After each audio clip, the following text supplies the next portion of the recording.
The suspension system of a Formula One car forms the critical interface between the performance-generating components of power unit, chassis, aerodynamics, and tyres.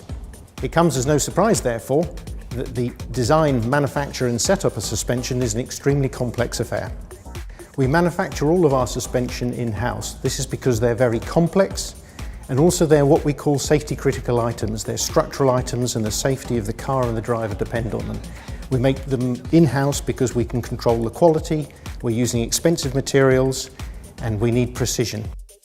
The biggest challenges in designing Formula One suspension are to make the trade-offs between the strength, the weight, and the physical size of the suspension. And I say the size because these components are in the airstream. They have a huge effect on the car aerodynamics, so we need to minimize that effect. But at the same time, they are structural, safety critical devices, and we have to achieve the strength. And then we have to minimize the weight.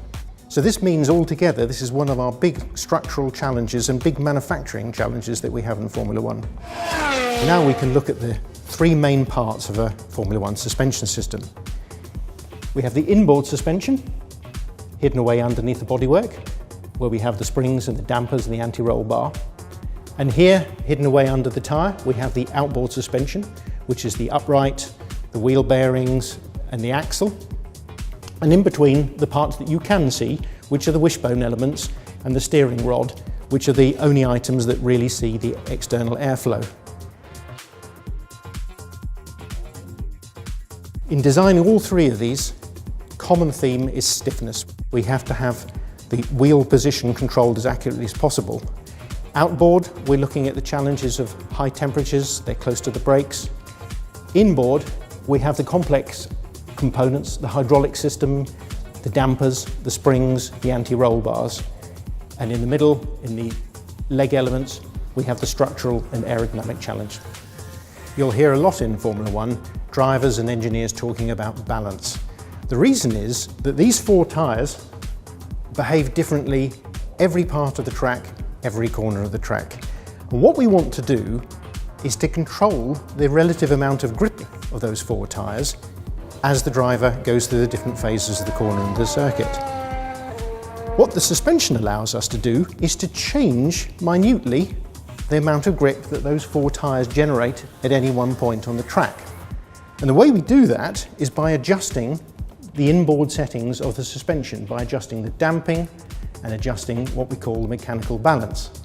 That's because with that adjustment, we control the change of grip from the rear axle to the front axle.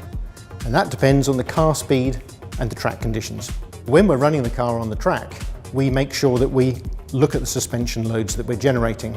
Sometimes we take that from sensors on the internal suspension, and sometimes we take that from sensors built into the suspension itself.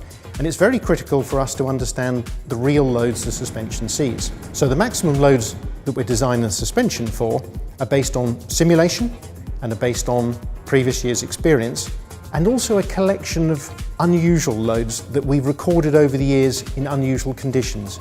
Spinning the car, going backwards over a curb, hitting the brakes while the car's in the air and landing. And these are all critical additional load cases that have to be dealt with in the suspension design and testing. The suspension systems on a road car provide two functions. We call those ride and handling. And ride is about dealing with the surface of the road, undulations, bumps, curbs, changes in camber, ensuring that the grip is spread correctly between the four tyres. The handling is about dealing with the dynamics of the car, how the car behaves under braking, how it changes direction, how it does what the driver wants to do. Now, a Formula One car has got the same demands of ride and handling, dealing with lumps and bumps, curbs in the track, dealing with more aggressive dynamics of corner entry, braking, steering, acceleration. But the Formula One suspension has a third function, which we'll call platform control. Because Formula One cars generate enormous vertical forces from their aerodynamics, the suspension has to deal with literally tons of extra load on the car at high speed. And we have to make sure that the position of the car relative to the road is well controlled, because this has a very important effect on the aerodynamic performance of the car. Road cars and Formula One cars, very similar. They both have ride and both have handling control. The difference is with the Formula One car that it needs the platform control as well because of its dominant aerodynamic effects. We've been working with Daimler, in particular their ride and handling group, for many years, developing our tools for developing suspension systems.